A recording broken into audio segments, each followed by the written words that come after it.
Cynthia Fleury est philosophe et psychanalyste. Elle est professeure titulaire de la chaire Humanité et Santé. Vous voyez qu'on revient dans les humanités.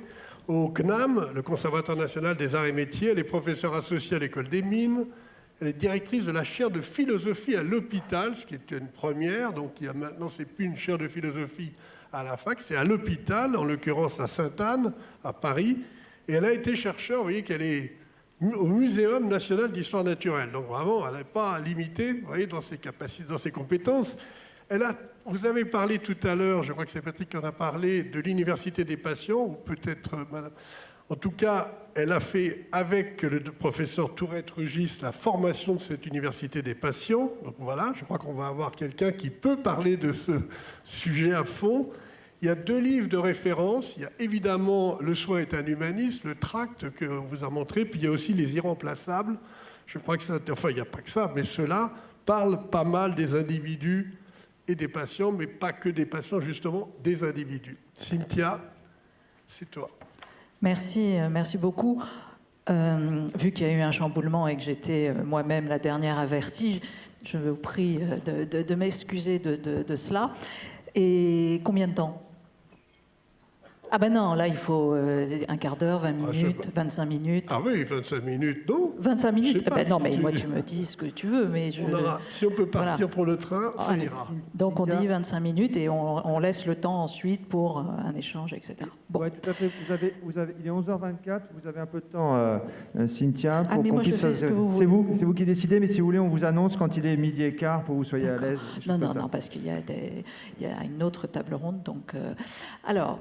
vous dire d'abord, effectivement, donc moi je suis titulaire d'une chaire qui s'appelle la chaire de philosophie à l'hôpital du GHU, du groupe hospitalier universitaire de Paris, psychiatrie et neurosciences. Et le premier acte que nous avons voulu faire à la chaire de philosophie, c'était précisément celui d'une alliance éternelle et inaugurale pour nous, parce que nous naissions alors que l'université des patients avait déjà quelques années devant nous.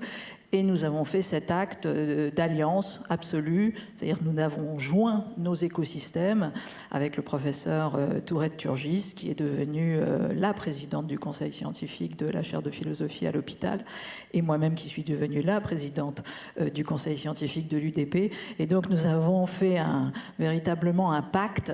C'était un pacte global, à la fois dans les enseignements, bien sûr, c'est-à-dire que chacun enseignant chez l'autre, etc. C'était un pacte sur les thésards, de récupérer, parce que maintenant, de fait, il y a des très très belles cohortes de promotion de patients experts, diplômés. Le choix de la diplomation était particulier. Vous savez que la France est le seul pays à avoir choisi une diplomation, en tout cas sur des parcours hors santé mentale, puisque effectivement les premiers systèmes canadiens étaient liés notamment à la paire aidance dans la santé mentale, ce qui est très particulier. Mais bon, nous avons aussi en France, à Bobigny, je crois, d'ailleurs, un parcours sur ces questions-là, mais c'est pas nécessairement un DU. Tout ça, c'est des petites histoires qui sont anodines, mais en même temps, pas tout à fait, parce que la France a un biais, malgré tout, statutaire, fort, et donc la question de la diplomation, chez Tourette-Turgis, c'était un point important. C'était un point capacitaire important. C'était une montée en légitimité, c'était une montée bien évidemment en exigence de compétences, de référentiel de compétences, etc. Mais c'était aussi un rapport de force à établir différent avec les médecins. Donc c'était pas du tout neutre, le choix français n'était pas neutre, celui de dire, écoutez, non, ça sera pas simplement de la paire aidance, ça sera pas simplement du patient ressource, ce sera un patient diplômé. Et donc, c'était ce point de plus. Et aujourd'hui, en l'occurrence, des thésards, puisque vous avez des doctorats d'éducation thérapeutique, des doctorats de démocratie sanitaire, et des doctorats demain d'humanité médicale, et qui font que, en tout cas sur certains parcours, il y a la possibilité de recevoir et puis bien évidemment les sciences de l'éducation qui ont accueilli de tout temps ces patients. Donc, association avec l'UDP, avec Tourette Turgis, bien sûr, sur, je vous dis, les projets de recherche. Dans tous nos projets de recherche, c'est un fait, hein, on n'a pas attendu, comment dire, l'obligation d'eux. Dans tous nos projets de recherche, nous avons les patients, systématiquement. Ce sont des acteurs de cette recherche. Et pas simplement comme j'ai pu l'entendre parfois, mais je sais que c'était un moment, hein, c'est pas du tout une volonté de ma part de stigmatiser ce qui vient d'être dit, parce que j'adhère absolument, mais pas simplement comme outil d'amélioration. C'est pas simplement ça, c'est pas simplement pour dire au médecin qu'il fait pas assez bien ou ceci ou cela. Non, c'est véritablement comme une portée épistémologique. C'est-à-dire ils apportent quelque chose voilà, sur lequel on n'avait pas réfléchi et tout d'un coup on voit les choses différemment, et donc de travailler avec eux comme co-concepteurs, c'est une obligation. Je vous donne un exemple. On est en train de lancer un grand projet au GHU, donc au GHU de Paris, psychiatrie et neurosciences. C'est Sainte-Anne, c'est Père-et-Vaucluse, c'est Maison-Blanche, etc., sur la question de la contention. Et nous, ce qui va nous intéresser, en retournant cette chose-là, c'est de travailler sur la contention volontaire. Donc, qu'est-ce que c'est? Et en gros, de nous intéresser à la question du contenant. Et vous savez très bien que dans l'autisme, c'est tout ce qu'on appelle la clinique du bord, la clinique de cette réassurance, c'est la fonction alpha, c'est les questions de théorie de l'attachement, etc. Enfin, c'est la théorisation du moi-peau, enfin bref, il y a quantité de choses intéressantes pour tout d'un coup travailler, et on a fait d'ailleurs avec un étudiant, une étudiante, une très belle historiographie des objets contenants de l'Antiquité jusqu'à nos jours, et donc on travaille sur ça, bien évidemment, premier co-concepteur de ces nouveaux prototypes, puisqu'on va créer non pas des machines comme Temple Grandin, ces machines à ce qu'elle appelait les machines à câliner, qui d'ailleurs, vraiment, c'était des trucs, on n'avait aucune envie d'être là-dedans, on se disait, je vais être broyé sur place. Donc nous, on est plutôt sur des espèces de grandes couvertures, enveloppes, etc., avec de l'air, de l'eau, enfin bref, ça va être absolument génial. Et en plus, on peut faire de la contention à deux. Alors certains mauvais esprits diraient, oui, ça s'appelle un lit. Oui, ça s'appelle un lit, une relation amoureuse, etc. Mais en l'occurrence, là non, ça va être avec un aidant de la famille. Ça peut être très intéressant, effectivement, de faire de la contention. Ça peut être bien évidemment avec son soignant. Ça peut être des soignants entre eux qui viennent expérimenter qu'est-ce que c'est que d'être contenu, etc., etc. Et bien évidemment, dans cette conception, en prototypage, les patients sont absolument déterminants, entre autres, et puis dans toute la théorisation. Donc, je crois qu'on l'a très très bien vu aujourd'hui. Il y a des ruptures, je ne sais pas si c'est des ruptures, parce que c'est aussi des choses qui existent depuis toujours, mais elles produisent des ruptures parce que tout simplement nous changeons notre manière de voir et nous respectons les personnes, les sujets. Mais c'est vrai que malgré tout, on a une transition, ce que certains appellent une transition épidémiologique, même si là, on a eu un dernier grand moment de retour de l'infectiologie avec une zoonose. Mais il n'empêche que la chronicité, c'est vrai que c'est un point très, très important. On l'a dit, c'est de l'incurable, ou en tout cas de l'incurable pendant un certain moment. Et parce que tout le but du jeu, c'est de faire, bien évidemment, que demain, il y ait de la guérison. Mais très souvent, dans les maladies chroniques, voilà, vous êtes malade à vie. Et c'est pas possible d'être malade à vie. C'est absolument pas possible. C'est de l'évolutif, donc ça varie tout le temps, etc. Et c'est du sécularisé, c'est-à-dire rendu au siècle. C'est-à-dire qu'en gros, vous allez travailler, vous êtes malade, vous avez une vie amoureuse, vous êtes malade.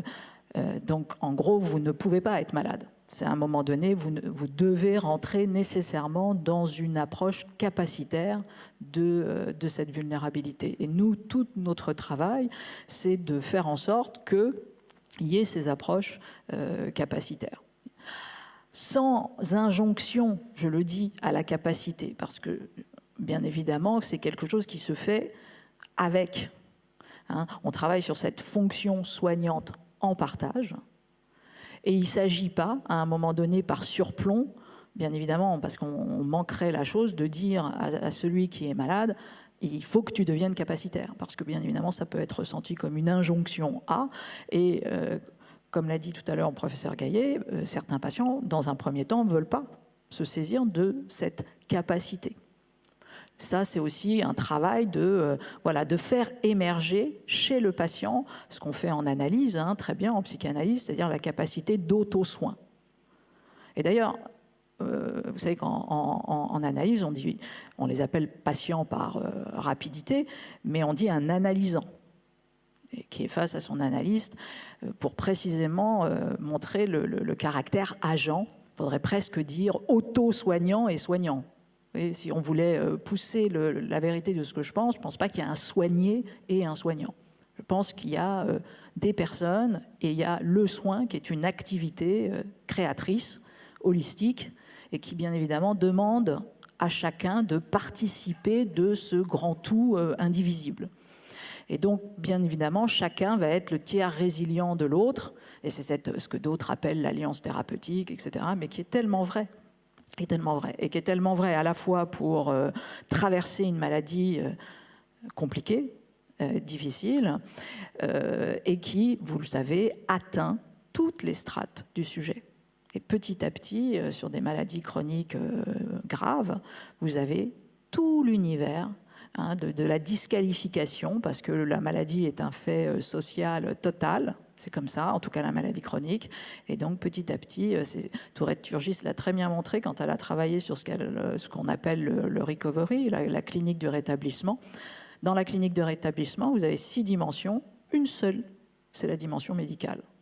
Les 5 autres, c'est totalement autre chose. Dimension économique, conjugale, je ne sais plus, familiale, culturelle, enfin, je n'ai plus les dimensions, mais qui montrent que, de fait, parce qu'on a des chiffres aujourd'hui désagréables sur le fait que le cancer, notamment, pour ne pas le nommer, vous apprenez donc que vous êtes guéri, en tout cas en rémission, mais validé comme guéri, et puis bien évidemment vous tombez malade. Pourquoi? Parce que si vous avez eu un cancer du sein, éventuellement vous n'avez plus le même corps, donc tout d'un coup c'est un autre système, c'est 2/3 des personnes qui basculent dans soit un burn-out, ça fait exploser les familles littéralement sur certains points, donc on a des chiffres très très durs là-dessus. On a 1/3 des patients dits guéris qui perdent leur travail dans les 2 ans de la rémission. Donc, qu'est-ce qui se passe? Vous êtes guéri et tout d'un coup, vous n'êtes plus, vous allez perdre votre travail. Et puis, vous savez à quel point perdre son travail dans une société aujourd'hui, de fait, ça ne crée pas de la mort biologique, mais ça crée, entre guillemets, une mort sociale qui est, problématique. Donc, tout ça, le médecin, le spécialiste, c'est lourd, il n'a pas le temps, c'est compliqué. Et donc, c'est important de voir demain, bien évidemment, de lui donner davantage de temps pour penser tout ça. Mais c'est aussi des compétences qui sont dont il faut absolument se saisir. Donc ça, c'est... tous ces... Alors, autre point, c'est bien sûr la chronicité. On l'a dit tout à l'heure, c'est l'ambulatoire. L'ambulatoire, à partir du moment où vous allez avoir un patient qui est aux manettes, si j'ose dire, de son soin, de son observance, de sa prévention. La France est très faible en prévention. C'est un des grands enjeux de la santé publique. La prévention, bien évidemment, le premier acteur de la prévention, c'est quand même soi-même. Donc, c'est ce désir-là de considérer que, tiens, ma santé, c'est non seulement un bien individuel, un bien commun, etc., qu'il n'y a pas d'évidence du rapport à la santé, malgré ce qu'on peut croire. Donc, ça, l'ambulatoire, c'est génial, c'est une très très bonne chose, mais de fait, c'est génial si on a un patient formé, si on a des aidants qui aussi sont aidés pour faire ce travail de l'ambulatoire réussi, parce que là aussi, les chiffres parlent pour eux. Vous avez quantité de médecins qui expliquent que on est prêt et pas prêt, c'est-à-dire que très souvent, ça revient. à la case départ avec des pathologies renforcées, etc., parce que justement on n'a pas pu accompagner correctement ce fameux ambulatoire. Et puis on l'a dit, il y a la santé connectée, la santé numérique, qui demain va permettre aussi d'avoir quantité d'objets. Alors dans le côté désagréable, ce monitoring, ça peut nous emmener vers des surveillances. Là aussi, il va falloir faire entre guillemets attention, mais d'un autre côté, ça peut être au contraire des montées en capacité, en compétences, en conscientisation de ce qu'est le soin, son rapport au corps, etc.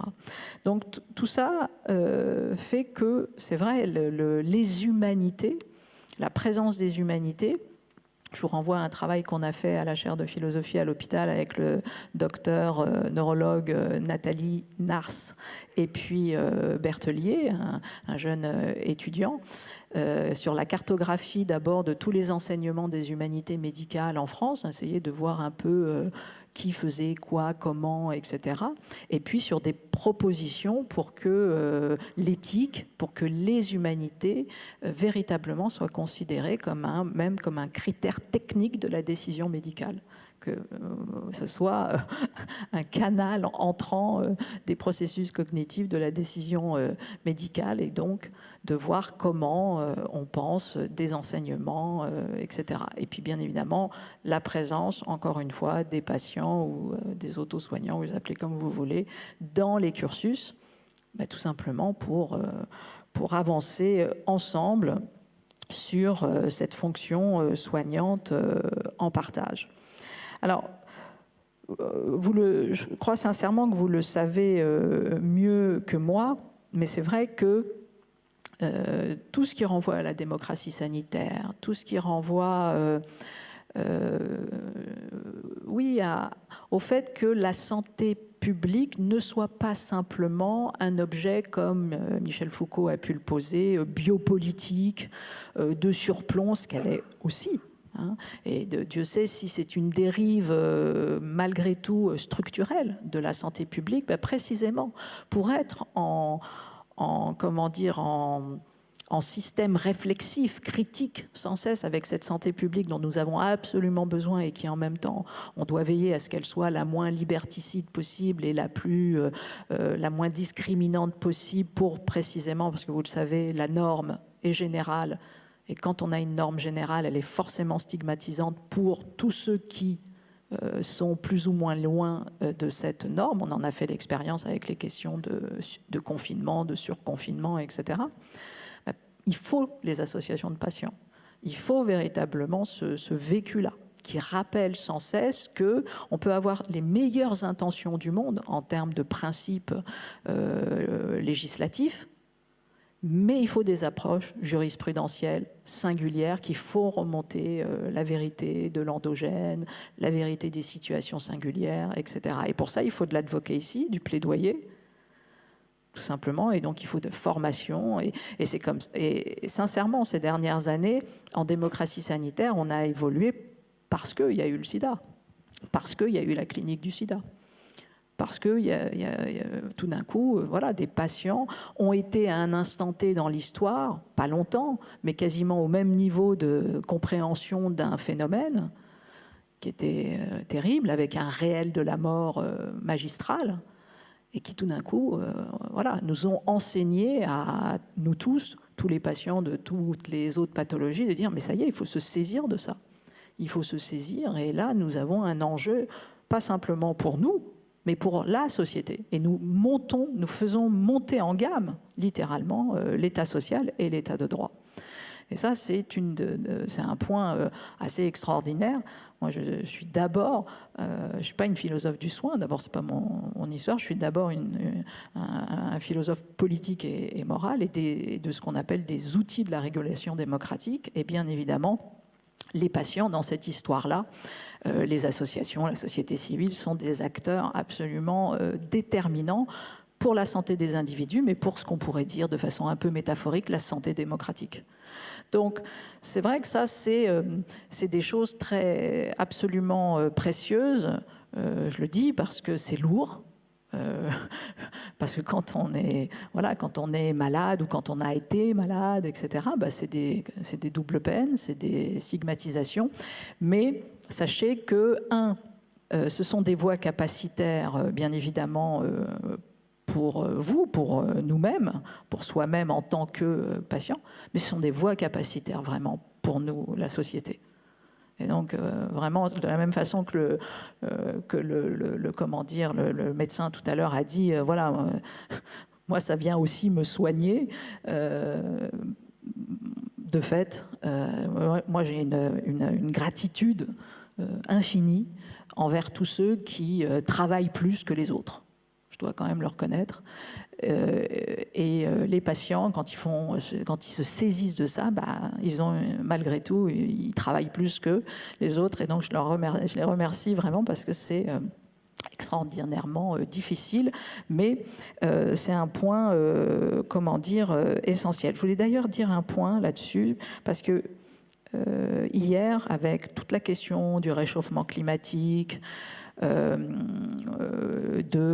modélisations de l'effondrement, etc. À un moment donné, je ne sais plus si c'est Toussaint, si c'est Guégan, j'avoue que je ne sais plus, mais il y a eu la question de l'impuissance. De dire, mais alors, c'est déjà réglé cette histoire, ou comment on fait ou alors, mais non, on voit bien qu'au niveau de l'échelle, on ne peut pas y être. C'est impossible parce qu'il y a tellement de forces contraires, etc. Et en gros, comment cette question de « mais comment on fait pour » ou alors cette question qui fait que tout d'un coup l'impuissance vient nous empêcher, nous freiner, comment je pense que cette question est vraiment une fausse question. Donc j'aimerais vraiment de dire un point ici. Aujourd'hui, vous avez véritablement tous les outils, vraiment, tous les outils pour produire un acte de transformation du monde. Tous les outils. Les sciences humaines et sociales font des états de l'art tous les jours. Vous avez un accès, mais encyclopédique, extraordinaire. Parce que bien sûr, il y a tout ce qu'on appelle l'infodémie, et puis les délires, les faits alternatifs, il y a tout ça, mais il y a aussi, bien évidemment, heureusement, un accès à des savoirs argumentés, collégiaux, prouvés, qui font le test de la preuve, etc. Donc, et ils sont, en plus, avec les questions de littératie, comme on a vu tout à l'heure, ils sont accessibles. Pas intégralement, bien sûr, mais en partie. Donc vous avez des points, et si vous ne les avez pas, vous pouvez passer par des tiers qui vont vous orienter pour mieux traverser, naviguer dans cette espèce d'encyclopédie du net. Vous avez ça.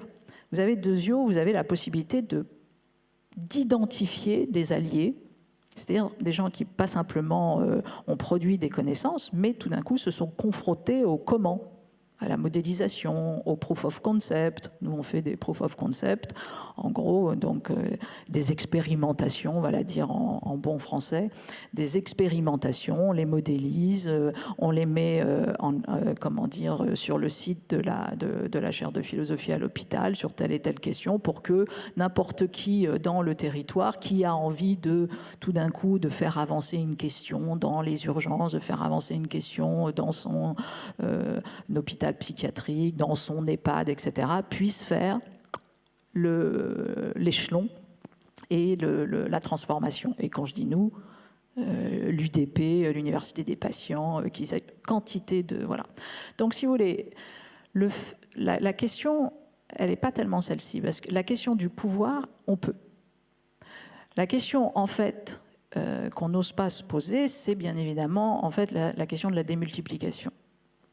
Et cette question, pour le coup, c'est pas, on ne peut pas utiliser la question de la démultiplication pour se dessaisir de la question du pouvoir. Ça, c'est pas possible.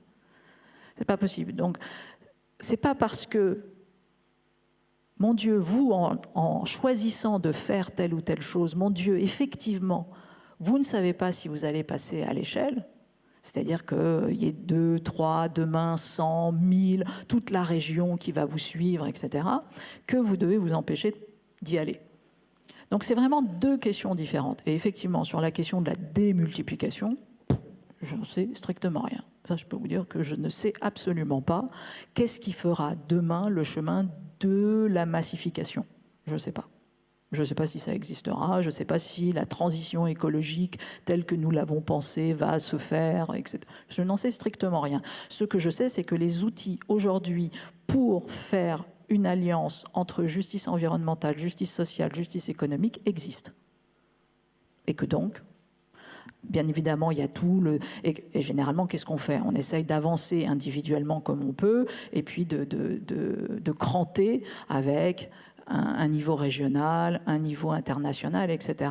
Mais de toute façon, si vous-même, vous ne pouvez pas cranter sur le niveau international, ben c'est pas grave, vous pouvez cranter sur votre propre niveau. Donc c'est pas tout à fait, je vous parle pas de simplement la question des colibris et tout ça, hein, de faire sa part, etc. C'est un tout petit peu différent. Je vous dis véritablement de vous saisir malgré tout d'une obligation de compétence, parce qu'aujourd'hui, vous pouvez faire quantité de choses. Et les outils, encore une fois, sont là, et dans l'état de droit, malgré tout, qui est le nôtre, c'est possible par le droit d'expérimentation, par les associations, etc., de faire. Et en l'occurrence, la chaire de philosophie à l'hôpital, nous sommes à la disposition des patients, des soignants, des médecins. On est en Creative Commons, Scientific Commons, donc tout ce qu'on fait est à disposition. Vous voulez grandir tout seul, vous grandissez tout seul. Vous voulez faire une chaire des humanités tout seul, ben vous faites tout seul. Vous voulez le faire avec nous, on est à disposition. Donc vraiment, c'est un point, je le redis, important, et on a comme ça une jolie chaire à Clermont-Ferrand, on a des DU à Toulon, voilà, donc on avance partout. Alors, dernier point, parce que ça fait 25 minutes, et on avait dit que, voilà, sur cette... je vais me faire davantage plaisir, peut-être, dire un mot sur un philosophe, avant d'être médecin, mais qui malgré tout a fait des études de médecine, mais qui n'a pas été médecin très longtemps. C'est Canguilhem. Et vous parlez de Canguilhem parce que je pense qu'il a une définition de la santé qui reste, avec Nietzsche, qui reste une très belle définition de la santé, même si je suis totalement d'accord pour porter la définition de l'OMS. J'aimerais bien rajouter un qualificatif à la définition de l'OMS qui est, vous savez, ce n'est pas l'absence de maladie, mais un bien-être, la santé, un bien-être organique, physique, psychique, social. Et moi, j'aimerais bien rajouter environnemental parce que, de fait, aujourd'hui, il y a une relation au vivant qui est absolument clé et puis dont on voit, bien sûr, le pouvoir dans notamment la question de la résilience de la santé physique, mais de la santé mentale. Enfin, c'est un point essentiel.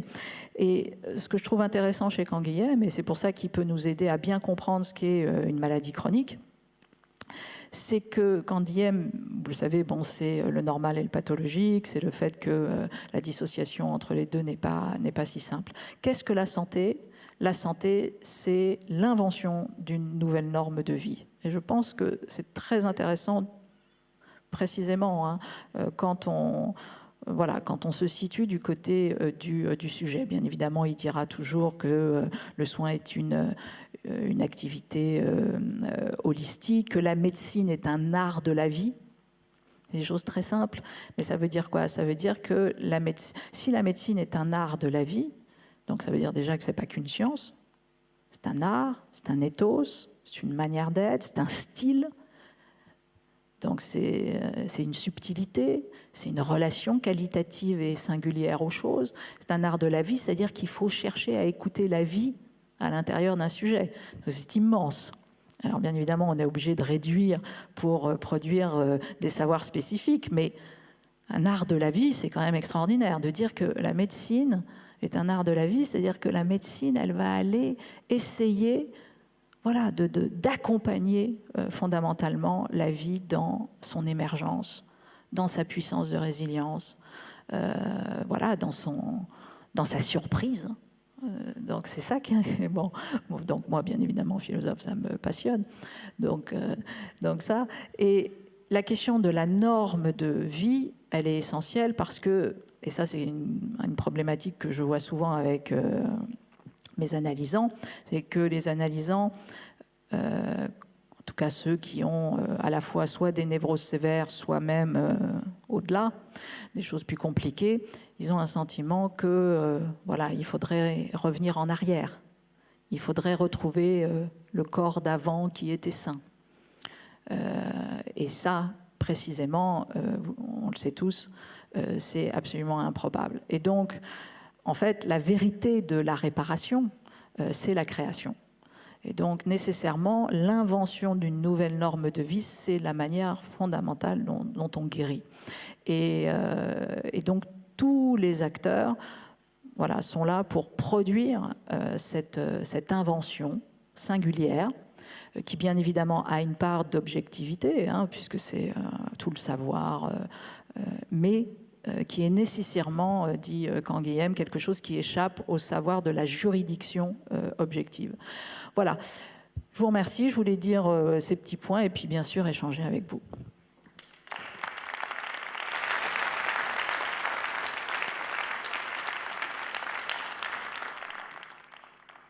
Bien, si vous avez des questions ou si vous avez des remarques, oui, un commentaire. Est-ce que quelqu'un, on a le micro pour... quelqu'un a le micro? Voilà, il arrive. Non, juste une chose qui a été évoquée par toi, qui avait déjà été évoquée tout à l'heure, notamment par notre expert, patient, chercheur, c'est que l'hôpital a un problème en France, très propre à la France, c'est qu'on n'a jamais séparé l'hôpital de l'hospice. Les hôpitaux sont nés des hospices, donc pas du tout fait pour soigner. C'était fait pour garder les pauvres, etc. L'hospice civil de Lyon, enfin ça vient de là, l'Hôtel-Dieu. Et on a intégré le soin dedans, et le système de santé français n'a jamais clairement dit qu'est-ce qui peut revenir de l'hospice, qu'est-ce qui revient de l'aigu, qu'est-ce qui revient de l'ambulatoire. Donc il y a une espèce de non-dit qui fait que certains sont bien, d'autres très mal. Et je vois que quand tu parlais de l'ambulatoire et de la sortie, on ne sait plus si c'est dedans, dehors. Aux États-Unis, c'est extrêmement clair. Il y a l'embus, c'est l'embus, c'est en dehors de tout l'hôpital. Ça n'a rien à voir. Bon, tout ça n'est pas... C'est juste pour l'histoire. Voilà. Pardon. Je vous laisse la parole. Oui, je voudrais vous remercier en tant qu'usager pour votre témoignage. Je voudrais aussi vous dire qu'il n'échappe pas à la difficulté dans laquelle nous sommes tous, qui est que lorsque nous rapportons quelque chose en tant que sachant, c'est toujours plus compliqué à entendre par les autres que lorsque nous le rapportons en nous associant à ceux avec lesquels nous travaillons. Et je le referai tout à l'heure dans mon intervention au cours de la table ronde, je voulais, comme l'a fait Françoise Selin, parler de votre livre sur le soin est un humanisme, parce qu'il demande une lecture attentive. Il contient certaines phrases qui me paraissent fondamentales pour nous aider à travailler ensemble entre usagers et professionnels de santé. Mais je voudrais surtout dire à l'assistance qu'il est complété de votre part par un texte de 2 pages qui me paraît absolument remarquable, qui s'appelle « Femmes désenfantées » et dans lequel vous exprimez vraiment ce que vous arrivez à trouver dans un rapport, vous, en tant que soignante, analyste, avec les personnes que vous aidez, et qui, en l'occurrence, sont des femmes qui ont eu des problèmes avec des deuils d'enfants ou les enfants qu'elles n'ont pas eus. Et puis, c'est pas simplement un commentaire, mais dans votre texte, Le soin est un humanisme, vous parlez à un moment donné de l'alliance entre un professionnel et une personne qui est sujet de soins, mais qui a besoin de soins, et vous parlez du caractère irremplaçable de cette personne. Et j'aurais aimé que vous fassiez un commentaire là-dessus.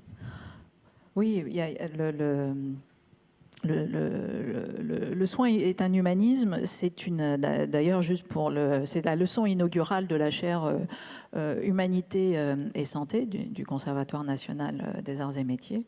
Et il y a effectivement plusieurs points. Moi, j'ai écrit beaucoup sur la question de l'irremplaçabilité des êtres. Tout simplement parce que je viens d'une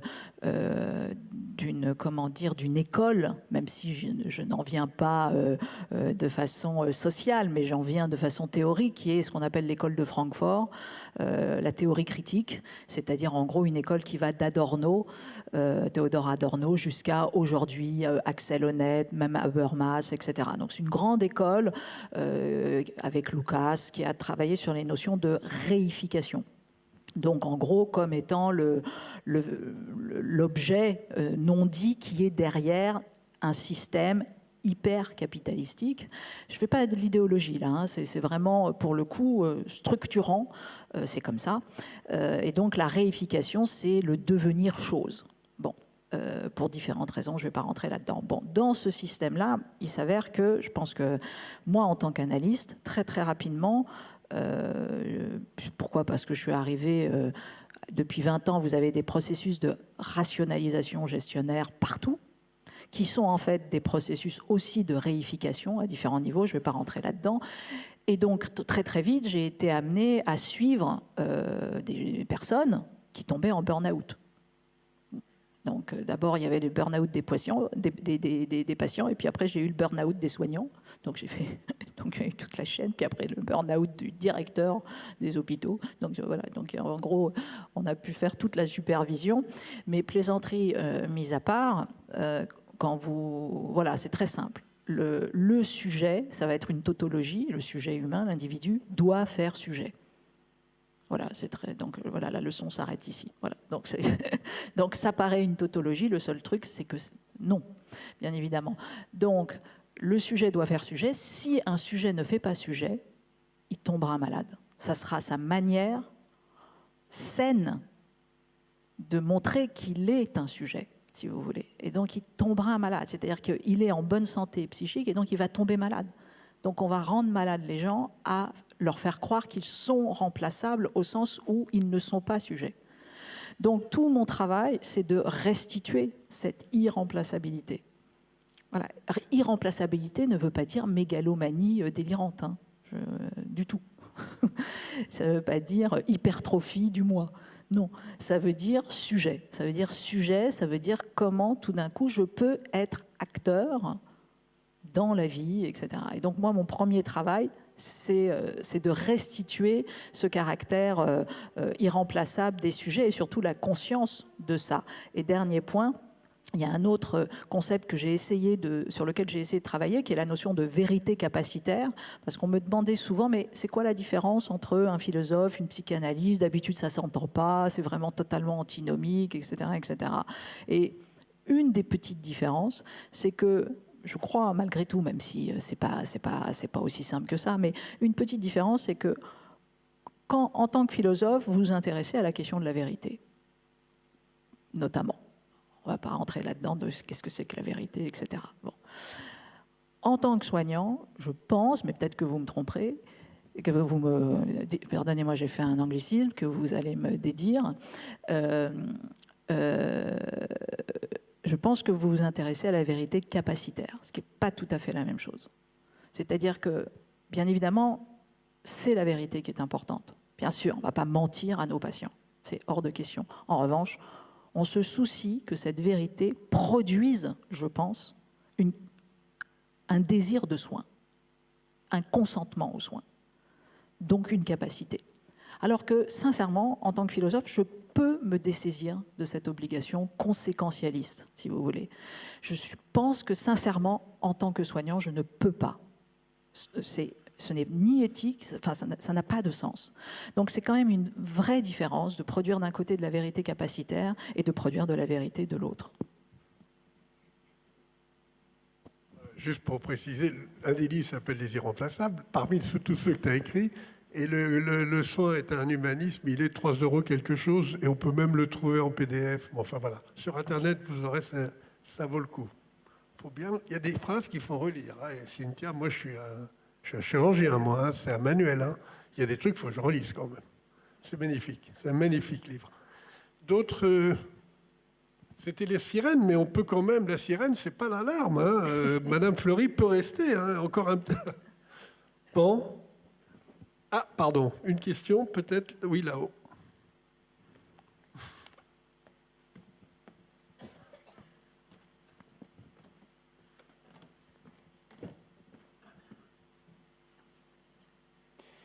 Oui, je voulais vous remercier. Maurice Sensium, j'ai posé la question, ou introduit hier la notion que vous évoquiez d'impuissance. Mais ce n'était pas impuissance, parce que quand on voit ce balayage, tous ces tableaux, donc on se dit quelle est sa place. Et pour moi, ce que j'essaie de trouver, c'est trouver le bon échelon où je puisse agir. Et donc je vous remercie d'avoir rebondi et d'avoir donné cette dimension de trouver les alliés qui me paraît un sujet essentiel, de trouver les alliés aujourd'hui et trouver l'espace dans lequel on peut agir. Et ce qui m'intéresse aussi, c'est parler de grand âge et de changement d'échelle. Je pense que c'est l'expérimentation qui nous le permet. La question que je me pose, puisque vous parliez de neurosciences aussi, c'est sur comment intégrer cette compréhension du changement de comportement, tant au niveau de la personne, qui est essentielle pour le soin. Je pense aussi pour les maladies chroniques, on voit bien qu'on peut, avec l'épigénétique, on peut changer sur période pas forcément courte, mais oui, il y a un changement, il y a une amélioration. Donc cette notion de neurosciences, de changement de comportement, que ça soit au niveau de l'individu ou du groupe, donc dans la notion démocratique aussi qui me paraît essentielle. Donc comment vous pouvez nous aider à intégrer ces éléments-là? Alors, il y a deux choses, puisque moi je ne suis pas du tout une spécialiste des neurosciences, mais en l'occurrence je peux travailler avec des collègues qui eux le sont. Et puis il y a les questions de sciences comportementales qui travaillent avec la neuroscience, mais tout n'est pas, voilà, ça se recoupe pas nécessairement. Donc ça, c'est en l'occurrence sur on travaille. Hein, je prends par exemple des gens comme Stanislas Dehaene, comme Lionel Nakache, comme Olivier Houdet, qui est excellent aussi sur ces questions-là. C'est-à-dire, ils s'interrogent. Alors, ils descendent, hein, c'est-à-dire qu'en gros, ils vont sur les enfants. Puisque de tout ce qu'on raconte là, si on veut véritablement peut-être avoir des effets de transformation, on a des effets de transformation bien évidemment plus tard, mais c'est vrai qu'autant travailler autrement, que ce soit de la transmission de valeurs, que ce soit des exercices cognitifs un peu différents, que ce soit des manières d'apprendre différentes, et on voit très bien que le sujet, il tourne, hein, c'est de fait. Bon, mais voilà, donc notre travail aujourd'hui, il est déjà de prendre conscience de ça et de travailler avec tous ceux qui s'intéressent encore une fois de façon holistique, parce que parfois les neurosciences peuvent avoir une vision un peu réductionniste aussi de la personne. Donc voilà, en gros, on est toujours dans des obligations d'interdisciplinarité mais c'est vrai que je vous donne. On est en train de lancer là, à la chaire de philosophie à l'hôpital, avec l'Université de Toulon, le premier diplôme universitaire concernant les 1000 jours. Donc il n'y avait pas de diplôme universitaire concernant les premiers 1000 jours de l'enfant, etc. Et donc on va résolument travailler sur toutes ces questions et comment surtout les parents, la société, l'école, toutes les instances se saisissent tout simplement de ces théories de l'attachement qui sont matricielles, en fait, pour quantité de choses. Donc ça, c'est un DU qui commence là, on est en septembre, oui, qui commence en octobre. Bon. Merci beaucoup, je crois.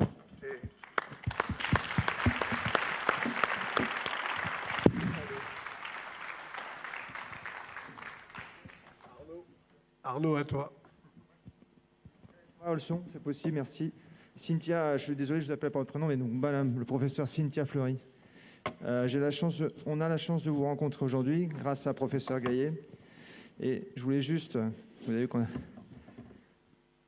Vous avez même respecté toutes les procédures Covid-19, hein, c'est super. Vous dire que grâce à vous, c'est pas la fin du courage. Ce bouquin-là, moi, je suis dedans, là. Je suis presque à la fin. J'ai pas lu la conclusion encore. Je suis désolé, je me suis mis en retard à cause de toutes ces histoires de train. J'aurais dû finir cette nuit, mais je n'ai pas pu. Je voulais vous dire que moi aussi, j'ai une grosse émotion. J'ai choisi 2 sujets qui me tiennent particulièrement à cœur. Bien évidemment, je ne les ai pas choisis tout seul, je les ai proposés. Et que vous ayez eu le don, après les topos qu'on a eus hier, où on pourrait partir en courant et remonter au pôle Nord pour avoir une chance de vivre jusqu'à nos 70 ans, on peut tous faire quelque chose. Je voulais juste vous dire que je suis témoin de moi. J'ai eu une petite idée à 3 ans. Je l'ai faite avec vous tous. On est parti d'ici. On est parti sur une idée que la désertification médicale, ce n'était pas quelque chose d'inéluctable. On est parti sur le fait que le climat dans le Gers, avec Philippe Martin, on pouvait aussi jouer, peut-être pas sur le grand climat de El Niño, mais sur la biodiversité. Et aujourd'hui, grâce à Françoise, grâce à Cynthia, grâce à cette première table ronde et à celle qui va suivre, je crois qu'on doit vraiment... C'est plus le médecin qui est au centre, c'est pas le pharmacien qui est au centre, c'est pas les soignants qui sont au centre. C'est tous ensemble. Merci, Madame Cynthia Fleury. Merci beaucoup.